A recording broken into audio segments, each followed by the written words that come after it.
کی تکمیل کا مقدمہ ہے اور اس کا ادھورا ایجنڈا ہے۔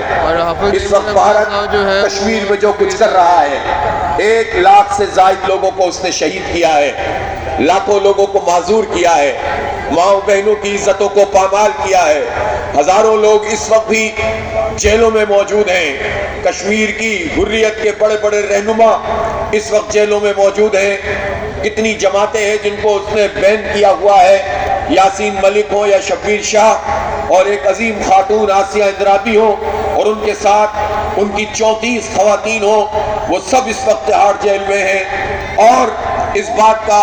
اظہار کر رہی ہیں کہ ہم جھکیں گے نہیں، ہم دبیں گے نہیں، اور پاکستانیوں تم ہماری پشت پر کھڑے ہو جاؤ، اگر تم پیچھے ہٹتے ہو تو ہم میں مایوسی ضرور پھیلتی ہے، لیکن وہ لوگ اس بات کا اظہار کر رہے ہیں کہ ہم بھارت کے آگے سرنڈر نہیں کریں گے۔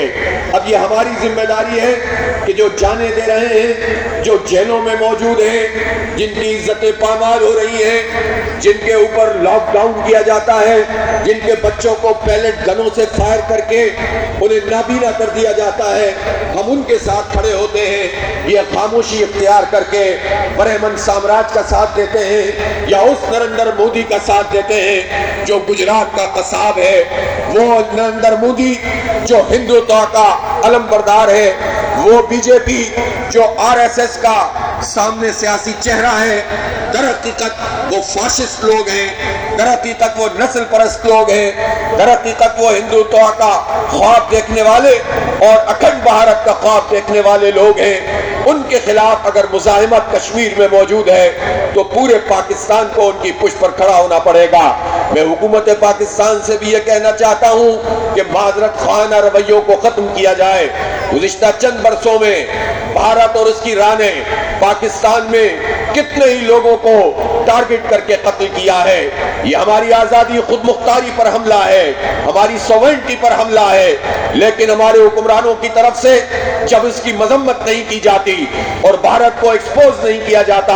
تو پھر ہم یہ سمجھتے ہیں کہ شاید یہ کوئی ڈیل کر کے بیٹھے ہیں۔ حکومت کو واضح طور پر یہ بھی اعلان کرنا چاہیے کہ جنرل باجوہ کے زمانے میں جتنی باتیں ڈیل کے حوالے سے چلی تھی اس کی حقیقت کیا ہے، اور پوری پاکستانی قوم یہ سمجھتی ہے کہ ہم کسی جرنیل کی ڈیل کو نہیں مانتے، ہم کسی وزیر اعظم کی ڈیل کو نہیں مانتے۔ یہ 25 کروڑ لوگوں کا معاملہ ہے، یہ 1 کروڑ سے زائد 1.5 کروڑ سے زائد کشمیریوں کا معاملہ ہے۔ ریاست جموں و کشمیر ان کا یہ حق ہے کہ انہیں رائٹ ٹو سیلف ڈٹرمنیشن ملنا چاہیے، حق خود ارادیت ملنا چاہیے، اور یہ حق خود ارادیت پوری دنیا نے اس کو تسلیم کیا ہے۔ اقوام متحدہ کی قرارداد یہ کیوں پاس ہوئی تھی؟ اس لیے ہوئی تھی کہ جب بھارت نے 27 اکتوبر 1947 میں اپنی فوجیں وہاں اتاری تھی تو پھر اس کے بعد غیرت مند قبائل پاکستان سے چلے تھے اپنے قبائلی بیلٹ سے اور جا کر انہوں نے جہاد کیا تھا اور بھارتی فوج کو اسی وقت گھٹنے ٹیکنے پر مجبور کر دیا تھا، گلگت بلتستان کو آزاد کروایا تھا، آزاد ریاست جموں و کشمیر کو آزاد کروایا تھا، سری نگر کے دروازے تک پہنچ گئے تھے، اور اگر ان کے قدموں کو روکا نہ جاتا تو اس وقت بھی جہاد ہی کے ذریعے پورا کشمیر آزاد ہو جانا تھا۔ لیکن بدقسمتی کی بات ہے کہ ان کے قدموں کو روک دیا گیا اور پھر اس وقت جواہر لال نہرو دوڑے دوڑے اقوام متحدہ پہنچے تھے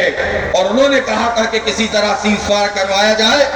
اور خود سب نے تسلیم کیا تھا کہ حق خود ارادیت پلیبیسائٹ یہ کشمیریوں کا حق ہے، اور آزاد جموں آزاد کشمیر ہو،